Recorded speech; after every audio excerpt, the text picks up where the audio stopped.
Abrir a palavra de Deus em Mateus capítulo 21. Hoje nós falaremos sobre a parábola dos dois filhos. Mateus 21, versículos 28 a 32. É onde está esse texto.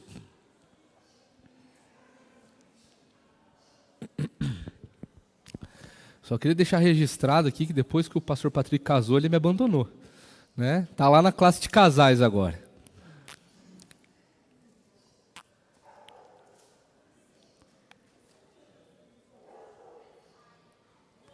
Hoje é a nossa aula de número 15, dentro dessa série de estudos nas parábolas de Jesus. Vamos fazer a leitura da palavra de Deus, lá no Evangelho segundo Mateus, capítulo 21, versículos de 28 a 32. O que vocês acham? Um homem tinha 2 filhos. Chegando-se ao primeiro, disse: Filho, vá hoje trabalhar na vinha. Ele respondeu: Não quero ir. Mas depois, arrependido, foi. Dirigindo-se ao outro filho, o pai disse a mesma coisa. Ele respondeu: Sim, senhor, mas não foi. Qual dos dois fez a vontade do pai? Eles responderam: O primeiro. Então Jesus disse: Em verdade lhes digo que os publicanos e as prostitutas estão entrando no reino de Deus primeiro que vocês. Porque João veio até vocês no caminho da justiça, e vocês não acreditaram nele. No entanto, os publicanos e as prostitutas acreditaram. Vocês, porém, mesmo vendo isso, não se arrependeram depois de acreditar nele. Vamos orar? Bondoso Deus, obrigado pela tua palavra. Pedimos ao Senhor para que o Senhor encha o nosso coração, para que não seja uma aula também, Deus, apenas de cunho intelectual, mas como estamos lendo a sua palavra, fonte de sabedoria, Pai, e fonte, Pai, da sua vontade que expressa aqui nessas páginas, que isso venha de encontro conosco, que nós te amemos cada vez mais e que saibamos, Deus, que o Senhor tem cuidado da gente nesse momento também e ao longo das nossas vidas. Consagramos ao Senhor esse tempo, louvado seja o seu nome por isso. Em nome santo do Senhor Jesus. Amém. Meus irmãos, nós estamos nessa aula aqui de número 15, como eu falei agora há pouco, e nós estamos estudando agora essa parábola, né? Ela é a primeira de uma série de 3 parábolas que nós vamos dar sequência nas próximas aulas. Lembrando que a parábola é esse método de ensino que fala sobre lições, que utiliza de elementos e que fala sobre lições do cotidiano que acontecem no dia a dia. Né? Então existem as parábolas do reino, parábolas de arrependimento, parábolas de salvação, e elas transmitem uma única mensagem aqui. Né? Assim como qualquer outra parábola que Jesus está contando, Jesus quer deixar claro com uma ilustração aquilo que ele está propondo a ensinar. Né? E eu queria fazer a pergunta que Jesus está fazendo aqui. O que vocês acham? Eu queria saber dos irmãos, ao lermos o texto bíblico, o que os irmãos acham dessa parábola? O que Jesus está querendo dizer aqui? Queria passar aí um microfone para os irmãos participarem, né? O que vocês acham? É a pergunta de Jesus, não é minha.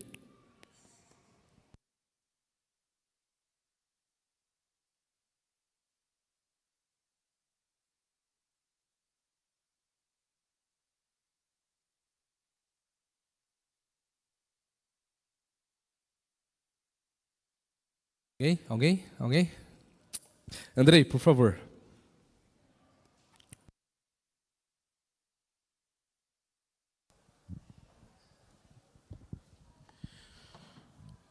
Eu acho aqui que, lendo a parábola, nosso entendimento no caso, né, quando Jesus expõe essa parábola, ele demonstra a questão do arrependimento. O primeiro filho ali, por mais que ele tenha falado não, ele ainda foi. E aquele que diz que não vai, ele quer demonstrar que, por mais que exista ali a questão do dizer sim, existe o arrependimento. Então, o que se arrepende tem a prioridade ali, né? Você está tendo a prioridade porque se arrependeu e foi, né? E basicamente é isso que eu acho que a parábola diz.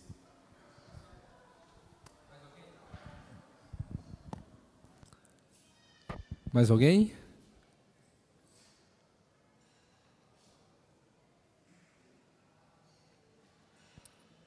Perfeito, vamos então dar continuidade aqui. Então, Jesus ele está aqui na sua última semana. Esse aqui, nesse momento, Jesus tinha entrado em Jerusalém, Jesus já estava falando no templo, Jesus tinha ido para Betânia um dia antes, e aqui, muito provavelmente, é uma terça-feira. É uma terça-feira que Jesus está falando aqui, 2 dias antes de ministrar a Santa Ceia, de ser entregue no meio da noite para as autoridades do sumo sacerdote, né? Então, Jesus está falando com os principais sacerdotes aqui dentro do templo, Jesus ensinando dentro do templo de Jerusalém. Ele está falando com os principais sacerdotes e com os anciãos que estavam questionando com qual autoridade ele ensina. E eu queria ler o contexto disso aqui. Vamos ler ali do versículo 23 do capítulo 21 até o versículo 27, que é o versículo anterior a essa parábola. Mateus 21, de 23 a 27. Diz assim: Jesus entrou no templo e, quando já estava ensinando, os principais sacerdotes e os anciãos do povo se aproximaram dele e perguntaram: com que autoridade você faz essas coisas? E quem lhe deu essa autoridade? Jesus respondeu: eu também vou fazer uma pergunta a vocês. Se me responderem, também eu lhes direi com que autoridade faço essas coisas. De onde era o batismo de João? Do céu ou dos homens? E eles discutiam entre si. Se dissermos do céu, ele nos dirá: então por que não acreditaram nele? Mas se dissermos dos homens, é de temer o povo, porque todos consideram João um profeta. Então responderam a Jesus: não sabemos. E ele, por sua vez, lhes disse: então eu também não lhes digo com que autoridade faço essas coisas. Então Jesus estava sendo questionado sobre com que autoridade ele estava ensinando no templo. E Jesus então chama à tona aqui a pregação de João Batista, que é a voz que clama no deserto, né, que anunciou os caminhos e preparou os caminhos do Senhor para a chegada de Jesus Cristo. E essa parábola ela vai falar sobre essa intencionalidade que denuncia a aparência de uma religiosidade que não é suficiente para se aproximar de Deus. E Jesus, como eu falei mais cedo, conta 3 parábolas com esse teor, que é a parábola dos 2 filhos, que é o que nós estamos estudando essa manhã, a parábola dos lavradores maus, que vamos na semana que vem, e a parábola da festa de casamento, que é daqui 2 semanas, vamos estar estudando aqui, né? Então o foco, e perceba, essa parábola só aparece no Evangelho de Mateus, as outras aparecem também em outros evangelhos, né? E a gente vai ver isso nas próximas aulas. Então a parábola dos 2 filhos, ela vai de encontro com o que é falado lá na carta de Tiago, capítulo 1, versículo 22. Lembrando que isso aqui não é Tiago, o apóstolo, é Tiago, irmão de Jesus, tá?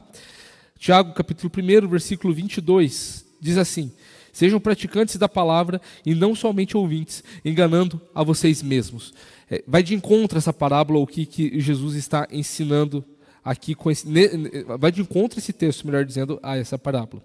Então, nós vemos aqui um pai que usa de sua autoridade e dá uma ordem aos seus filhos: vão até a vinha, venham que vocês vão trabalhar na vinha comigo hoje, né? Quem aqui já trabalhou no meio rural e que veio? E o pai, quando chamava, tinha que ir, né? Tinha que ir, né? O não era uma alternativa, né? Minha família também, ela veio do interior, então era bem assim mesmo, né? Eu cresci na cidade, mas eu ouço cada história. O não fazia parte dos filhos.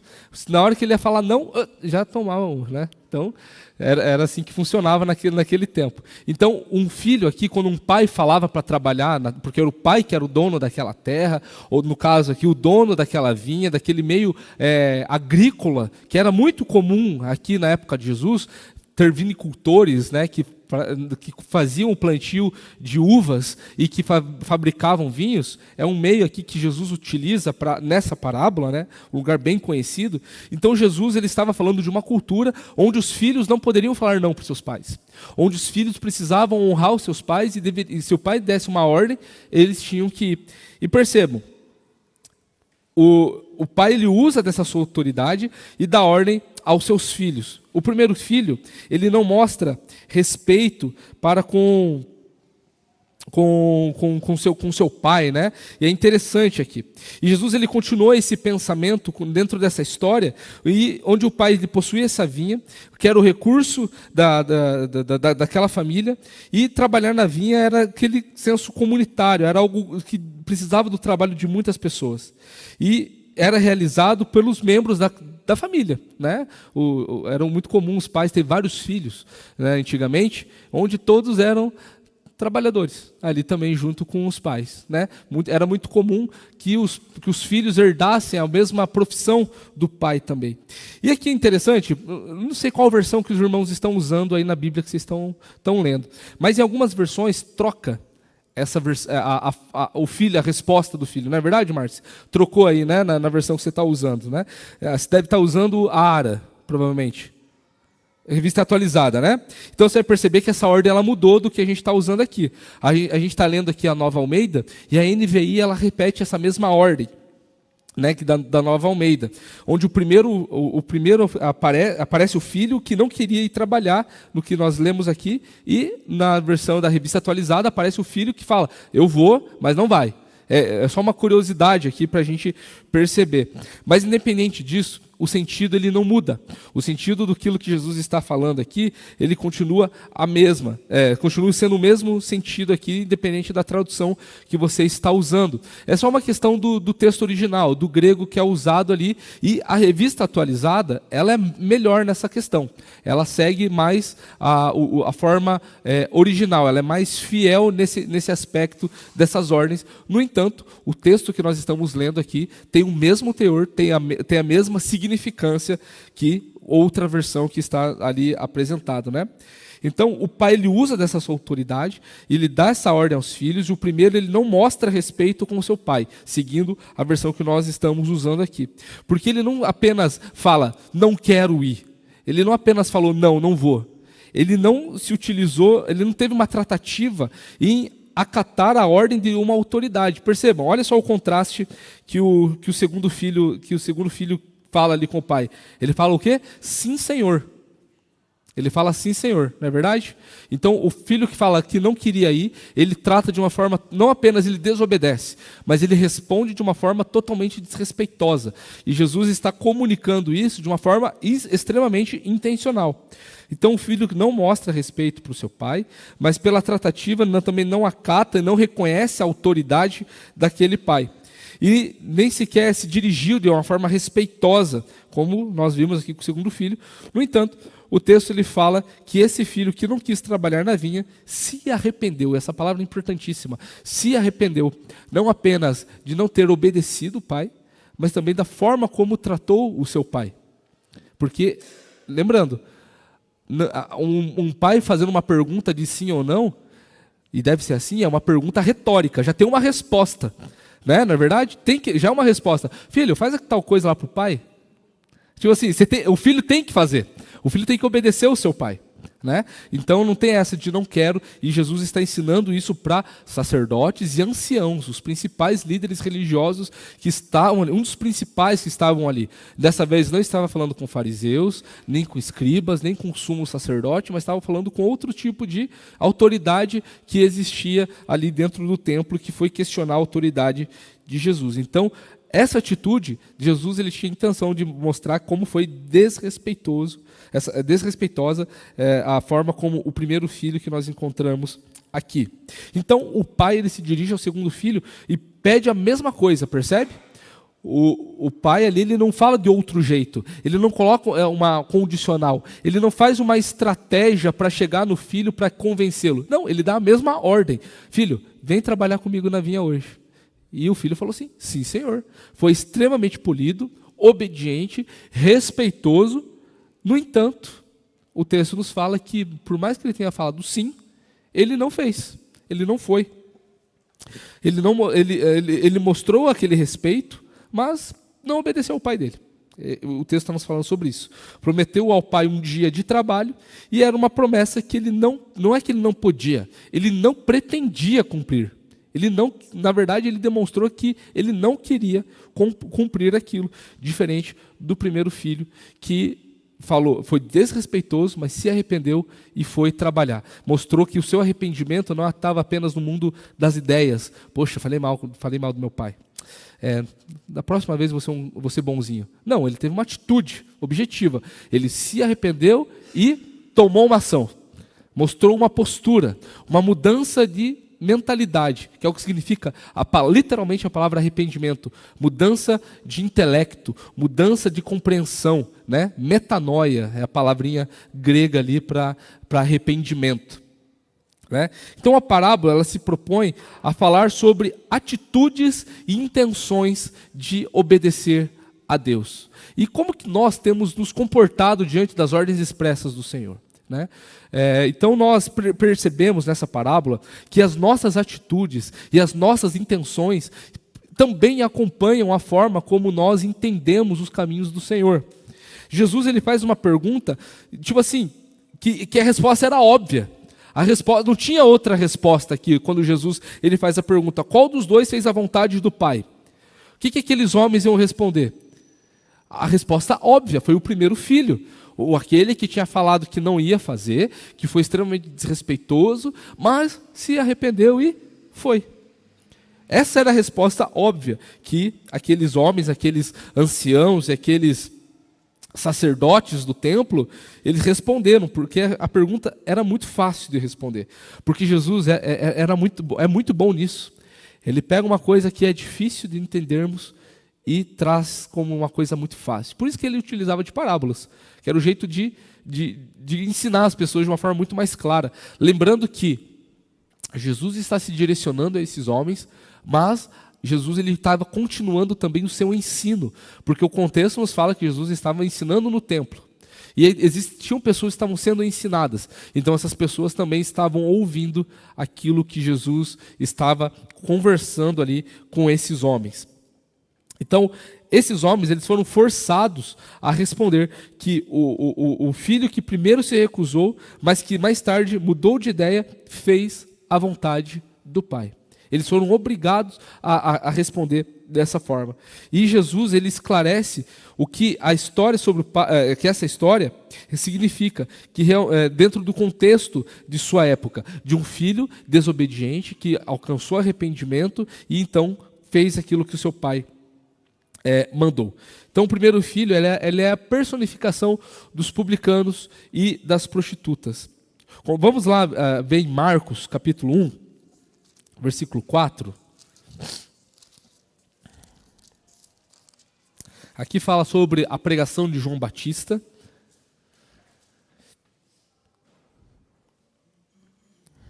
Olha só, diz assim: e foi assim que João Batista apareceu no deserto, pregando batismo de arrependimento para remissão de pecados. Né? E as pessoas seguiam ali a João Batista. Muitos ouviam a pregação de João Batista, e Jesus traz à tona novamente aquilo que João Batista havia pregado, anunciando e preparando os caminhos do Senhor Jesus aqui, né? Onde existia essa remissão de pecados, onde existia nessa pregação arrependimento, né? E onde os marginalizados pela moral, pela sociedade, né? Eles se arrependeram, eles creram e estavam entrando no reino dos céus. E olha só que palavra poderosa que Jesus usa aqui na segunda parte do versículo 31.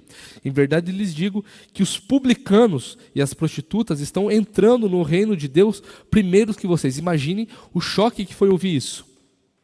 Ouvir o choque. Pessoas que estavam vivendo... Eu sou um sacerdote, eu trabalho no templo. Eu sou da descendência de Levi, um povo separado para o sacerdócio do Senhor.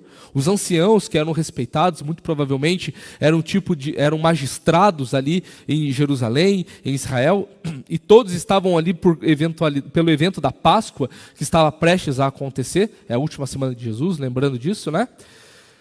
Eles eram pessoas ilibadas, pessoas cumpridoras de tudo aquilo que a lei de Deus falava na concepção deles.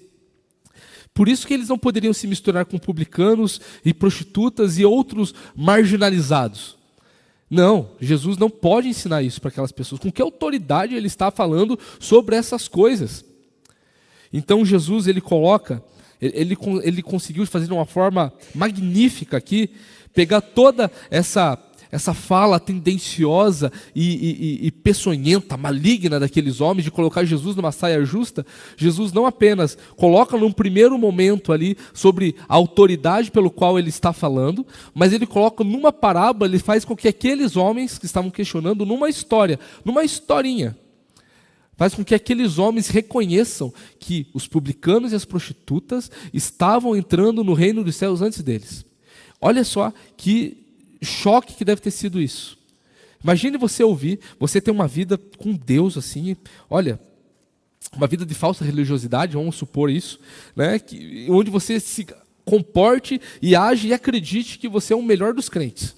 E de repente chega um pastor na sua igreja que está discipulando a igreja, cuidando e pastoreando da igreja, e fale que aqueles que estão visitando, que vieram de uma vida promíscua, de uma vida longe dos caminhos do Senhor, eles alcançaram o verdadeiro arrependimento, e eles são mais crentes que vocês, que viveram 30 anos de igreja, por exemplo, 40, 50 anos, de uma forma ilibada, de uma forma perfeita, segundo a sua própria concepção. Isso precisa ser um choque para nós, porque muitas vezes nós acreditamos que estamos sendo os melhores crentes, e que somos superiores e melhores que muitos, e que merecemos a salvação mais do que outros, e nós não podemos agir dessa forma. Jesus está ensinando que pessoas marginalizadas aqui, e não estamos falando num sentido socialmente falando, economicamente falando. Nós precisamos, como eu já falei em outras aulas, precisamos perder essa mentalidade de que Jesus ele veio salvar o pobre financeiro. Não, Jesus veio salvar os miseráveis de espírito, os pobres de coração, daqueles que precisam de salvação, que estão doentes e precisam de um médico, como o próprio Jesus falou ao estar na casa de Mateus, né? Então nós não podemos ser como esses homens, porque o primeiro filho, ele é a personificação desses oprimidos, desses marginalizados, onde João Batista ele pregou a mensagem de arrependimento, pelo batismo, né, remissão de pecados, e acreditaram.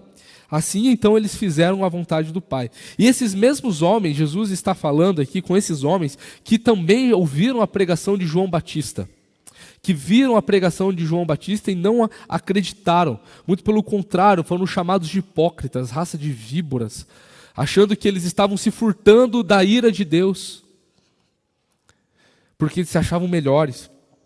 O segundo filho, então, ele retrata a atitude dos líderes religiosos nos dias de Jesus. São aqueles que fazem tudo para ser vistos pelos homens. Eu queria ler mais uma passagem com você, ali em Mateus 23, no texto próximo do texto que estamos estudando essa manhã, versículos 5 e 7. Jesus falando sobre a postura desses homens que querem serem vistos, né? Praticam todas as suas obras a fim de serem vistos pelos outros, pois alargam seus filactérios e alongam as franjas de suas capas. Gostam do primeiro lugar nos banquetes e das primeiras cadeiras nas sinagogas, das saudações nas praças e de serem chamados de mestre. Então, Jesus está denunciando, agora nesse contexto, claro, falando com escribas e fariseus, mas que também tinham uma atitude, uma postura muito parecida com o que os anciãos e os sacerdotes no templo estavam tendo ali com Jesus. Então, esses homens são aqueles que querem viver essa falsa religiosidade. Não querem viver uma vida consagrada. São aqueles que querem viver a boa ética e moral da fé. Que, claro, é uma coisa boa. Concordamos que a ética e a moral na fé cristã é uma coisa muito boa, correto? Eu concordo com isso também. Mas isso não é necessariamente a finalidade. Isso é um produto da nossa fé e da nossa consagração em Jesus. Aqueles publicanos, que eram os pagadores de impostos, que traíram a nação ali do seu próprio povo por causa de dinheiro, e as prostitutas ali, eles alcançaram mais misericórdia, estavam mais próximos de uma vida de consagração, porque se arrependeram. Uma hora como o filho que falou não quero ir, que não apenas foi mal educado com seu pai, falou não ao seu pai, mas foi totalmente desrespeitoso com a autoridade desse pai, se arrependeu, teve uma mudança de atitude e praticou essa mudança de atitude. Foi trabalhar na vinha, ou seja, essas pessoas agora estavam vivendo para a glória de Deus. Essa deve ser a nossa postura. Porque, na verdade, meus irmãos, tanto eu quanto você somos, nessa comparação aqui, somos publicanos e prostitutas, que estavam afastados do caminho do Senhor, que estavam vivendo segundo as nossas próprias vontades, uma forma que não queria honrar o Senhor de jeito nenhum. E nós, pela graça do Senhor, ouvimos a palavra do Senhor e nos arrependemos. E esse é o grande sinal de todo aquele que crê em Jesus Cristo, o arrependimento. E esse arrependimento precisa acompanhar com frutos. Jesus mesmo disse que o arrependimento seja acompanhado com frutos de arrependimento, com atitudes de arrependimento. Porque não se fala aqui sobre um filho que foi desobediente, foi mal educado, desrespeitoso, não acatou a autoridade de seu pai e que depois se arrependeu apenas e ficou sentado. Ele foi fazer aquilo à vontade do seu pai. E qual que é a vontade de Deus para as nossas vidas? Aqui, nós não podemos ser aqueles que não praticam o que pregam. Nós não podemos falar que Jesus é o nosso Salvador se nós agimos como se Jesus nem existisse em parte do nosso tempo. Nós não podemos ser pessoas que querem viver uma vida com o Senhor apenas para ter as bênçãos do Senhor. Porque aí todo mundo quer, né? Todo mundo quer viver as bênçãos do Senhor apenas. Nós precisamos reconhecer que Jesus Cristo é o nosso Salvador, mas que também Ele é o nosso Senhor. É a Ele que nós devemos obedecer. E João Batista, ele veio a essas pessoas mostrando o caminho da justiça. Essas pessoas ouviram suas palavras, mas teve aqueles que acreditaram, aqueles que creram e outros que não creram. Uns que ignoravam e outros que acataram. Os publicanos e as prostitutas aceitaram essa mensagem, foram batizados. Eles tinham se recusado primeiramente a viver a vida perto do Senhor, mas agora estavam vivendo uma vida de arrependimento. Ouvindo a mensagem do Senhor, voltaram-se para Deus, mas agora em obediência.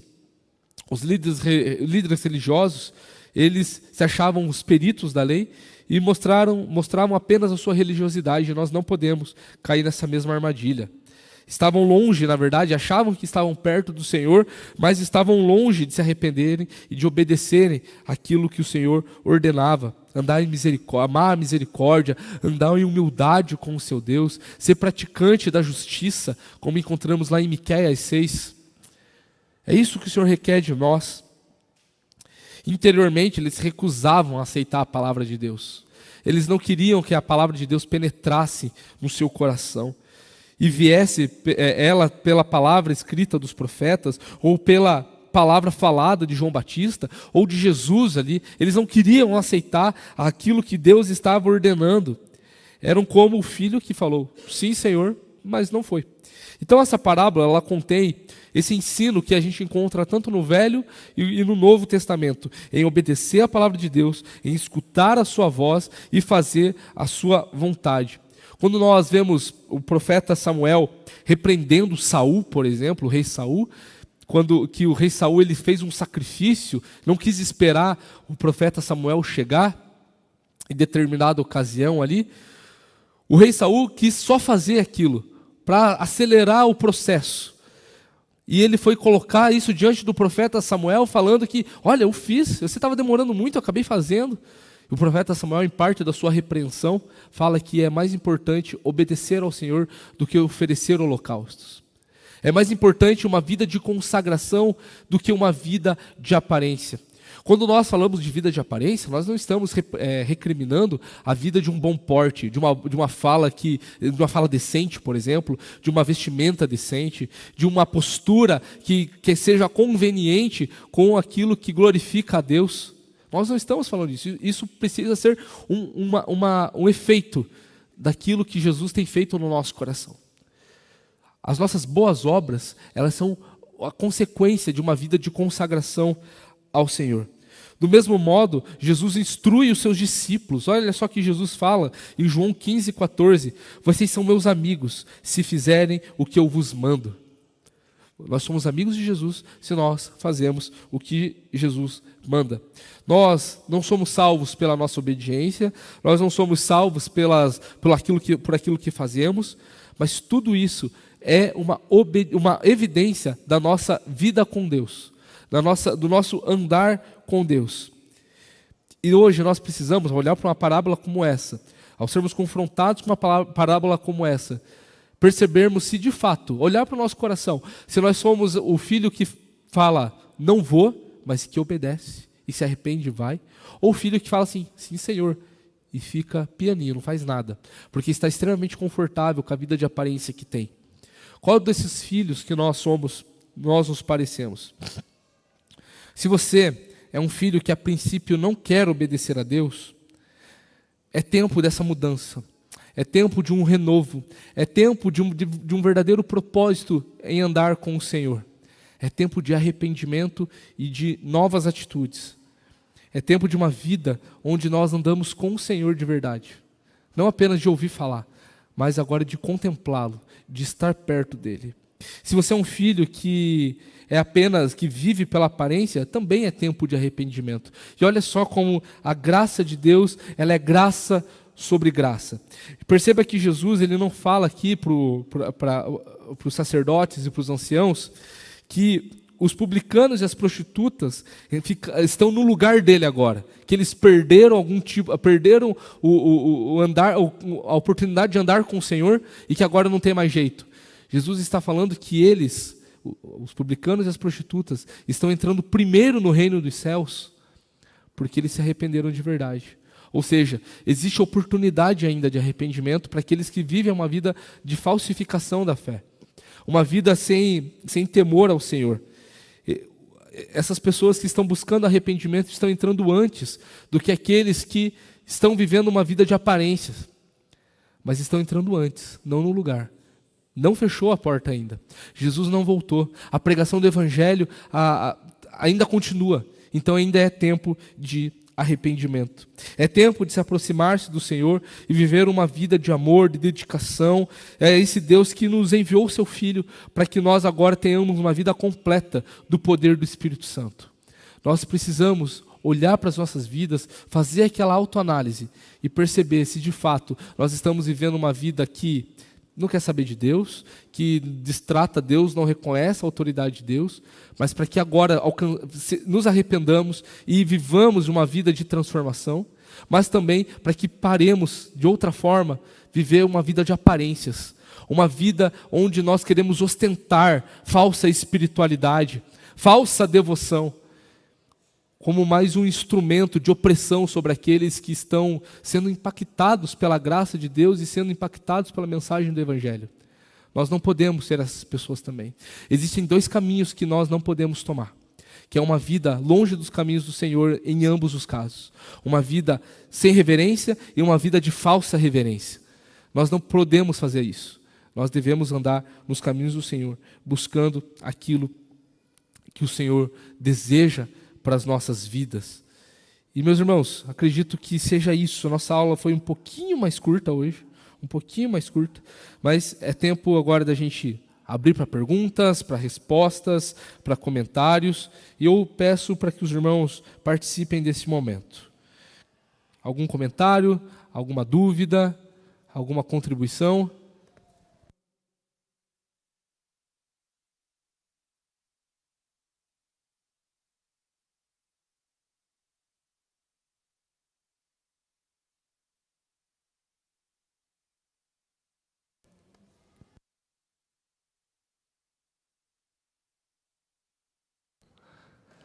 Ixi, será que ela vai acabar mais cedo hoje? Porque essa parábola, de fato, ela é muito objetiva, né? Ela é muito clara sobre aquilo que Jesus está querendo conversar conosco, falar conosco, né? Então, alguém tem alguma pergunta, alguma resposta, algum comentário? Vou dar uma olhada aqui no YouTube.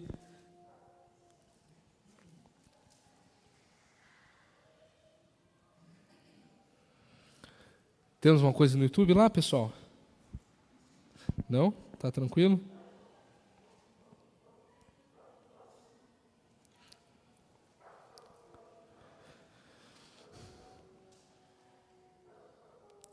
Tudo sob controle? Tudo certo? Ô, meus irmãos, hoje acabamos a aula bem mais cedo do que o costume, então, né? Que bom que agora são quase 20 para as 11. Ainda temos mais uns 20 minutos ainda aí para as outras classes, né? Ainda terminarem suas aulas. Mas queria pedir para o presbítero Clayton, então, nos conduzir num momento de oração, para encerrarmos essa aula, que foi bem rápida, né? Foi bem objetiva, foi bem clara para aquilo que o Senhor tem nos ensinado. Eu acredito que tenha sido isso mesmo.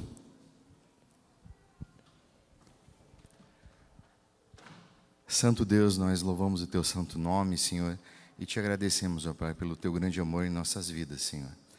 Eu agradeço, ó Pai, por esses momentos, ó Pai, que estivemos aqui, Senhor, aprendendo mais de Ti, Senhor. Agradecemos, ó Pai, ao Narciso, Pai, que se dedica, Senhor, a aprender para nos ensinar também, Senhor. Abençoe a vida dele, Senhor, e abençoa, Pai, as nossas vidas. Que essas aulas não sejam apenas teóricas, mas que possamos aplicar, ó Pai, elas em nosso dia a dia, nas nossas vidas, no nosso caminho, ó Pai, para a santificação, Senhor. Abençoa, ó Pai, esse dia que teremos, ó Pai, que é dedicado a Ti, Senhor. Que possamos, ó Pai, descansar e louvar o Teu santo nome e voltarmos, ó Pai, na igreja à noite para o culto, ó Pai, que será dedicado a Ti, Senhor. Abençoa as nossas vidas, as nossas famílias, abençoa essa igreja, Senhor, em nome de Jesus, amém. Amém. Meus irmãos, que Deus nos abençoe. Lembrando, 6 horas temos encontro de oração e às 7 horas temos o nosso culto aqui. Que vá em paz, que Deus continue a cuidar do seu dia e nos encontramos mais à noite, se Deus quiser.